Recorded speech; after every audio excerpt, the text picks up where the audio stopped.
what we did is we developed a method of making the drug in a clinically compliant manner.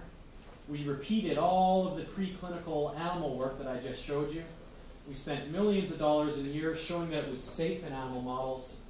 We gathered teams of medical doctors around us, and we completed those 4 big pillars of a clinical trial. We went to the FDA. We got approval to use this drug in humans. And not this past Thursday, but 1 week before that, it was approved. The phase 2 clinical trial completed.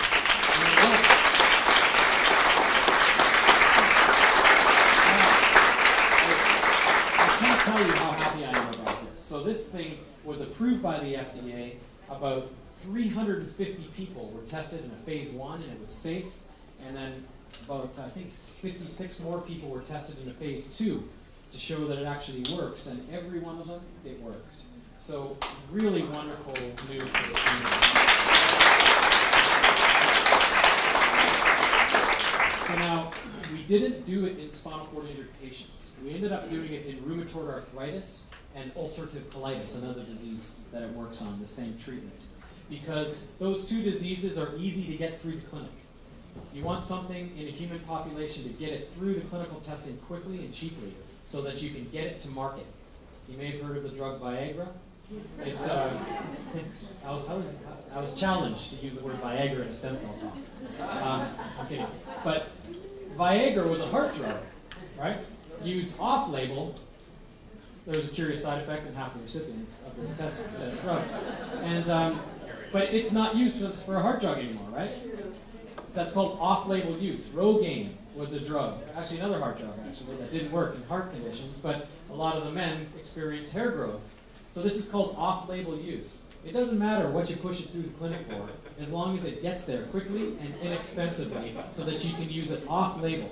So this drug, it's called MDX 1100, run by Medirex, just passed a phase 2 clinical trial. It works, and I'm thrilled.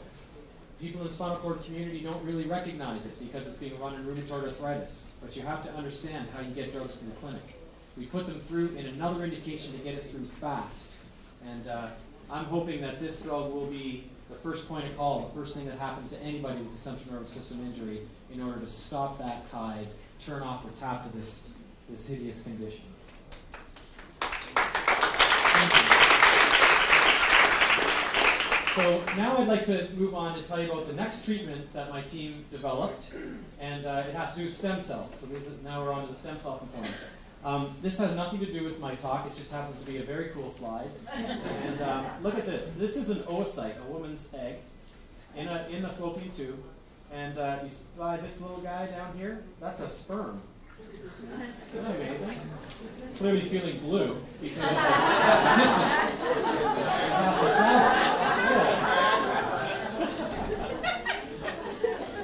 Now, we do not have such fun in the laboratories.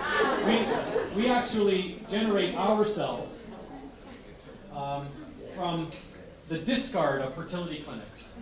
So a woman will go to a fertility clinic, a couple will, and the woman will take a super ovulation drug and put out some 30 eggs that month instead of 1.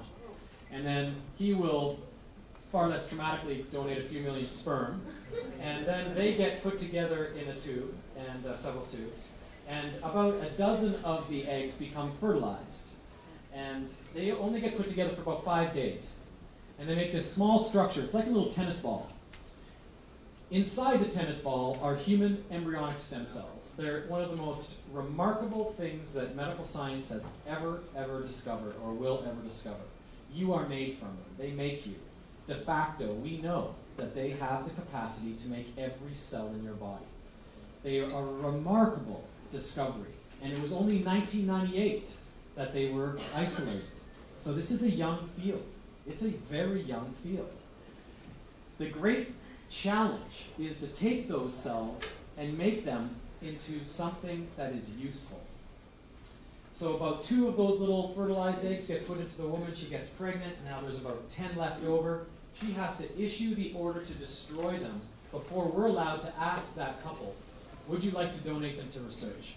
Do you know, I've done this about 150 times, asking different couples if they would like to donate their excess material after the fertility clinic contacts me and says someone wants to throw them away. So they've actually signed a piece of paper saying, please destroy them. We're tired of paying our $200 a month. And we've got our family. Every single time, I've never been turned down.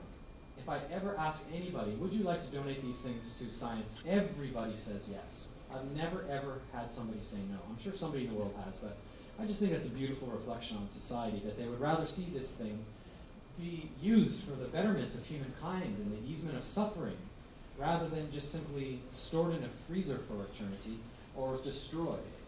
So we take them, pull the stem cells out, and you might not want this, but you want more of that. And so the great challenge is how to get them to become something you want in great purity. See, if you put them in a dish and let them just differentiate, they don't have the elegance in a dish to form a human, of course. They form a mishmash of all human cell types. That is neither a good research tool nor is it a clinical product. What we did was we took human embryonic stem cells, limited them to become brain, spinal cord, same organ, and then limited them to become one cell type that several people in the world, me included, decided was a therapeutic target for acute spinal cord injury or subacute spinal cord injury.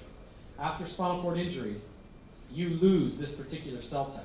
So I'll just illustrate this in a video. So this rat, you get really cool videos when you go on 60 Minutes. This animal, you can see, has its belly down. There's a lack of consistent coordination between the front limbs and the hind limbs. The rear paw doesn't always set on the ground normally. The tail's down. The reason that this animal looks lame is because we have delivered a spinal cord injury to the animal. And like virtually every human spinal cord injury, it's surrounded by a region of normal tissue that actually does connect the spinal cord above and below the injury sites.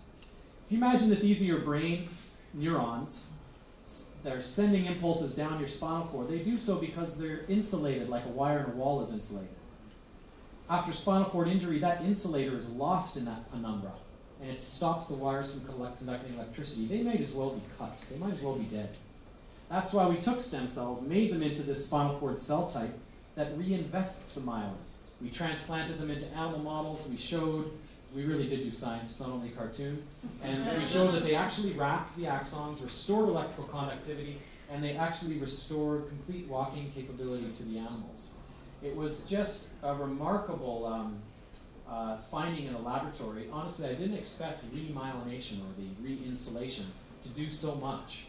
But it was repairing about 5%, maybe 10% of the spinal cord. And the clinicians will tell us that you can actually walk with much less than that. So this program was just a phenomenal story to traverse. And what I did is I found another company, Geron Corporation. And Geron Corporation acquired the licenses, just like Medarex acquired the other company licenses. And we put up a huge production facility that was all Geron.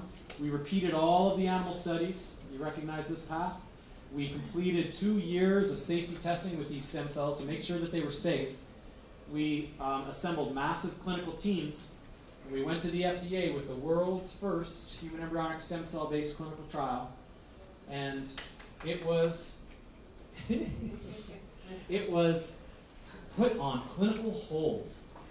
So we applied for our IND. The FDA has 30 days to analyze the data. They must give you an answer. On the 29th day, they issued a hold. They can just keep a company there on hold for years if they want to. And 2 days after President Obama was inaugurated, the ban was lifted.